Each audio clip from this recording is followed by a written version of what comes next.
Salam sejahtera, terima kasih kerana bersama dengan saya di Nazilin Unity Channel. Saudara-saudara sekalian, dulu bukan main lagi walaun pembangkang Perikatan Nasional memaki hamun Mat Sabu. Sehingga makian hamunan mereka itu, ejekan mereka itu kepada Mat Sabu kadang-kadang sudah di luar normal. Ada yang sehingga berani mengejek, menghina, melampau. Sehingga ada juga lukisan yang ditulis oleh seorang kartunis yang cukup terkenal juga mengejek Mat Sabu. Ejekan itu disambut oleh Mat Sabu dengan satu tindakan profesional apabila Mat Sabu tak marah, tetapi mohon supaya didoakan terus dan semoga dapat bantuan baik daripada netizen keluarga Malaysia. Sebelum kita teruskan, jangan lupa tinggalkan komen anda. Siapa yang ada masalah gout, kencing manis, tinggi darah, tekan butang produk yang ada dalam video ini.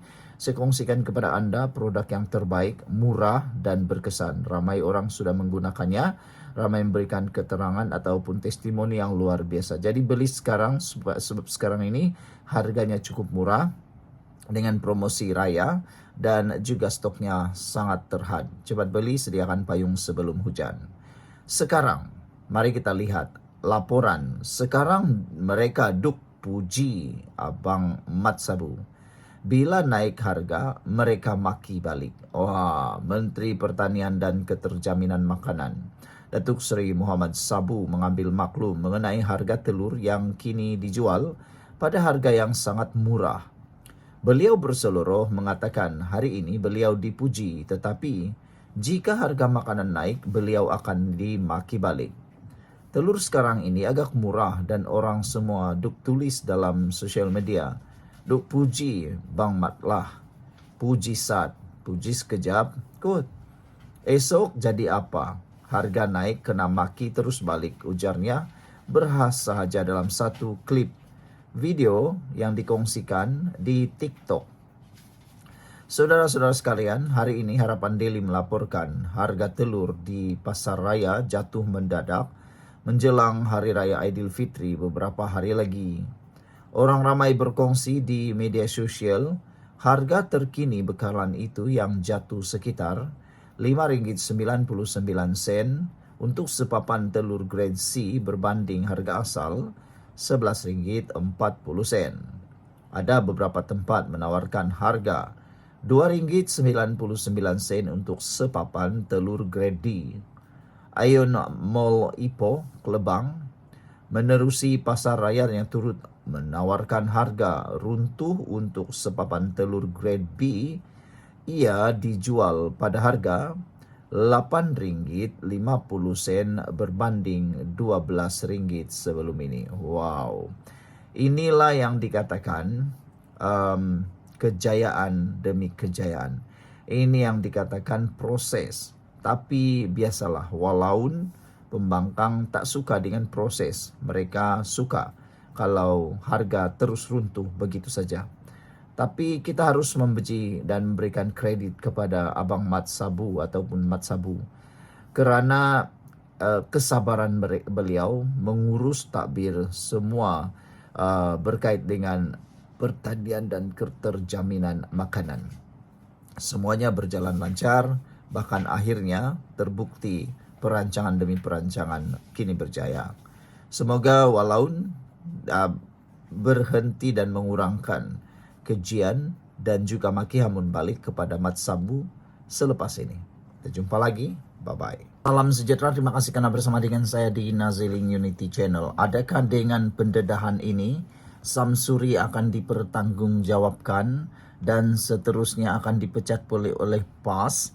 Ataukah Mahathir yang perlu memecatkan dirinya sendiri dan letak jawatan? SG4, kawasan ekonomi yang dibentuk untuk kerjasama antara 4 buah negeri dipimpin oleh PAS. Tetapi nampaknya SG4 tiada perubahan signifikan walaupun telah menggunakan khidmat Tun Mahathir Mohamad sebagai penasihat. Dijangka kononnya dengan adanya Mahathir mampu menarik pelaburan berbilion-bilion. Tapi apa yang jadi entahlah. Nampaknya Mahathir pun sudah tidak punya aura seperti dahulu lagi. Itulah yang dimaksudkan oleh netizen. Tun Mahathir memang tak relevan lagi dalam dunia politik, kata mereka. Hari ini penganalisis berkata, gara-gara bonus bantuan pusat telah mencalarkan image SG4. Sebelum kita teruskan ulasan kali ini, jangan lupa tinggalkan komen Anda pada pendapat Anda. Patutkah Mahathir haruslah berhenti sudah dalam dunia politik? Kerana sekarang ini auranya sudah tidak ada lagi. Telah mencalarkan kredibiliti SG4 dan juga yang dicalon-calonkan sebagai Perdana Menteri ini, yaitu Dr. Sham, Menteri Besar Terengganu. Kata penganalisis, bantuan pusat mencalar image SG4. Taufik Yaakob dari Universiti Malaya berkata SG4 sering digembar-gemburkan, berupaya melonjakkan ekonomi selain dianggap model pemerintahan terbaik. Dua penganalisis mendakwa imej 4 negeri ditakbir Perikatan Nasional PN atau SG4 sedikit tercalar apabila Putrajaya membiayai bantuan khas kewangan Aidilfitri kepada 14,000 pegawai awam Terengganu. Taufik Yaakob dari Universiti Malaya berkata sebelum ini pentadbiran Perikatan Nasional PN yang diketuai PAS di Terengganu, Kedah, Kelantan dan Perlis sering digembar-gemburkan berupaya melonjakkan ekonomi selain dianggap model pemerintahan terbaik. Namun Taufik berkata, pembayaran bonus Aidilfitri kepada Kerajaan Terengganu oleh Kerajaan Pusat memperlihatkan kelemahan pentadbiran Menteri Besar Ahmad Samsuri Mokhtar walaupun cuba menggunakan hujah ia adalah wang royalti petroleum milik negeri.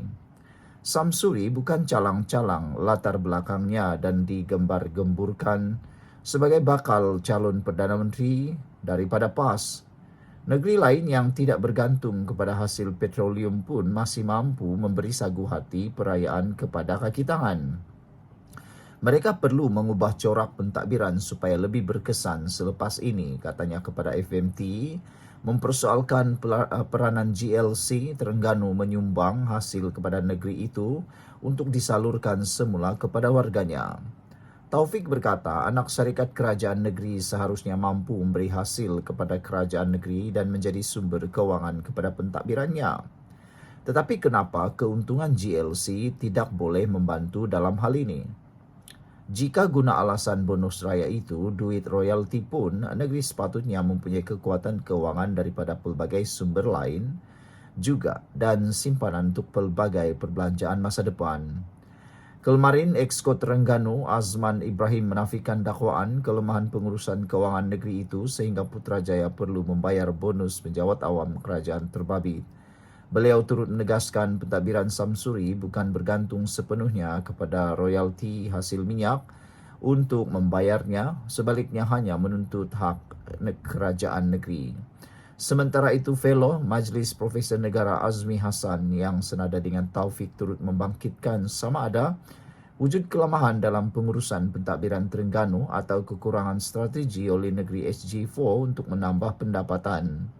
Mungkin mereka tidak buat perancangan rapi atau tiada audit. Ini mendukacitakan kerana sepatutnya peluang mentadbir harus digunakan membuktikan kemampuan mengurus negeri dan seterusnya negara. Tetapi peluang itu tidak digunakan sehingga perkara semudah itu yang tidak memakan belanja besar pun mereka tak mampu. Katanya merujuk bantuan bonus raya kepada penjawat awam Terengganu membabitkan perbelanjaan 7 juta ringgit. Sekian dulu untuk kali ini. Jangan lupa tinggalkan komen Anda.